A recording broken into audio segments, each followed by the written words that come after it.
This is the Iowa Weather Report for Monday, January 6, 2014.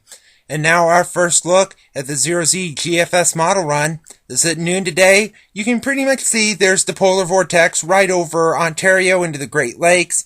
Big trough extending through the middle part of the country and moving into the east as well, and this is dragging some wintry weather across the Great Lakes, the East Coast, with some rain right along the coast that could become freezing rain, and it's just going to be cold. Highs mainly in the teens to lower 20s below zero. Lows will be in the teens and 20s below zero. Tuesday, we may crack above zero south of Interstate 80, otherwise it'll be in the single digits below zero during the day on Tuesday, with lake effect snow continuing in the lakes. Then as we head to Wednesday, we may actually see teens to lower 20s above zero. There will be a system around that may spark maybe a flurry or so, nothing too much to write home about. That system moves off to the east here on Thursday, as temperatures will still be roughly either side of 20 at this point. Maybe a little bit warmer in the southwestern counties of the state where they may reach the mid to upper 20s.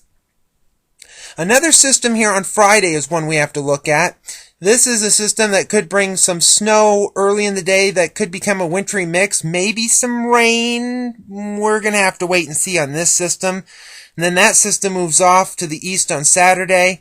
It will start to clear by later in the day. There could be some morning flurries in the eastern counties, with temperatures dropping back into the upper teens to lower to mid-20s.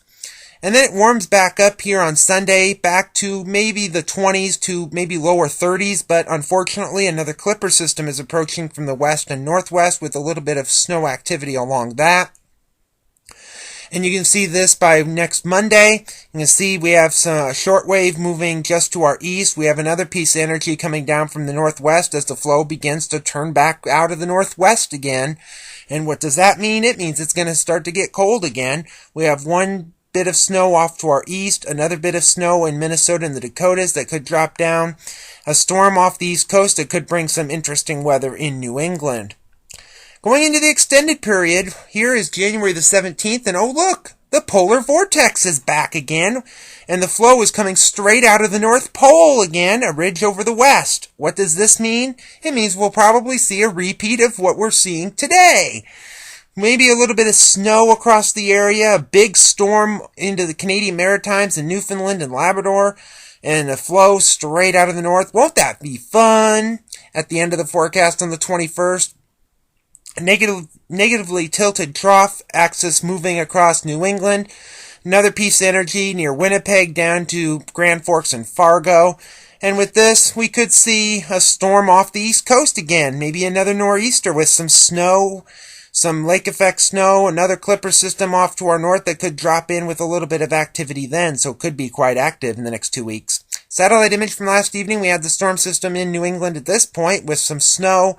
We had some blizzard conditions all the way into the Midwest and Ohio Valley. The frontal system was moving through the deep south, and it's just cold pretty much everywhere. You can see that by the watch warning map. Wind chill advisories, wind chill warnings, winter weather advisories, blizzard warnings, winter storm warnings, freezing rain advisories. Oh, it pretty much covers everywhere east of the Rockies, while to the west, it's fairly quiet.